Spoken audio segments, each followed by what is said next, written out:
હાલાજી તારા હાથ વખાણું કે પટી તારા પગલા વખાણું, એમ દૂધરેજ વખાણું કે પછી 80 ફૂટ વખાણું કે ભાજપ વાળાના સભા વખાણું?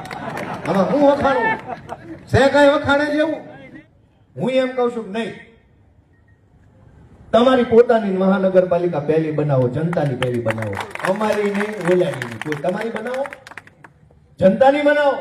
કોન્ટ્રાક્ટરોની મહાનગરપાલિકાઓ તો છે જ, જમીન માફિયાઓની મહાનગરપાલિકાઓ છે, ગુંડાઓની મહાનગરપાલિકા છે. જનતાની ક્યાં છે ગુજરાતમાં? મોટા મોટા બિલ્ડરોની મહાનગરપાલિકાઓ, મોટા મોટા ટેન્ડર માફિયાઓની, રોડ માફિયાઓની મહાનગરપાલિકા છે. એનું હાલે બધું, જનતાનું ક્યાં હાલે?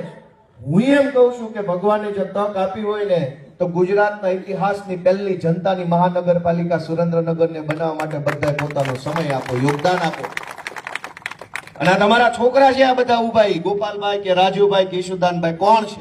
તમારા છોકરા છે. અમે ક્યાંથી આવ્યા રાજકારણમાં? ભાઈ હું તો પોલીસમાં નોકરી કરતો હતા, રાજુભાઈ જે કે ને એમ અમે નોકરી કર્યા કરતા હતા, એનું કામ કરતા હતા, ઈશુદાનભાઈ એનું નું કામ કરતું હતું.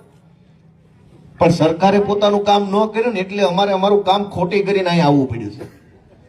ભાજપ વાળાએ એનું કામ વ્યવસ્થિત કર્યું હોત, સરકાર બરાબર ચાલતી હોત તો અમારે ક્યાં અહીંયા રાજકારણમાં આવવાનું હતું? અમે આવ્યા એટલા માટે છીએ કે હવે અહીંયા આવ્યા છીએ તો અમારા હાથે કાંઈક જનતાનું ભલું થાય ને એવું કામ કરીને અહીંથી જવું છે ને એના માટે તમારા આશીર્વાદની અમારે જરૂર છે. દોસ્તો, તમે બધાય જીવનમાં કેવડી મહેનત કરો છો, વિચાર કરો.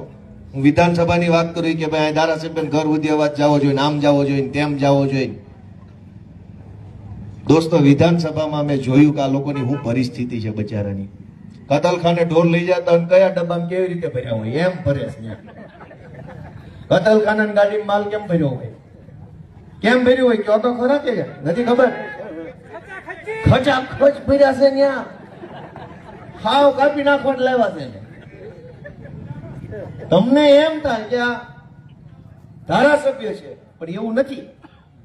હાવ પટાવાળા જેવું જીવન છે ત્યાં. એ સભા બભા બધું અહીંયા વિસ્તાર પૂરતું, ત્યાં તમારે સભાય કાઢલે એમ છે. મેં મારી નજરે જોયેલી હકીકત.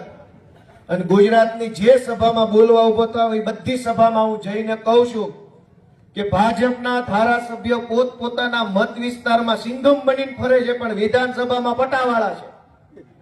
અને મારી વાત ખોટી હોય તો વિધાનસભાની કાર્યવાહીની સીસીટીવી ફૂટેજ છે ને આખા ગુજરાતને બતાવે, ગામ જોશે એની ભેગું જ સમજી જાય છે વાત ગોપાલભાઈની વજન વાળી. કોઈએ મારો ભાજપ વાળા વિરોધ નથી કર્યો, ના અમે પટાવાળા નથી બોલ્યું કોઈ?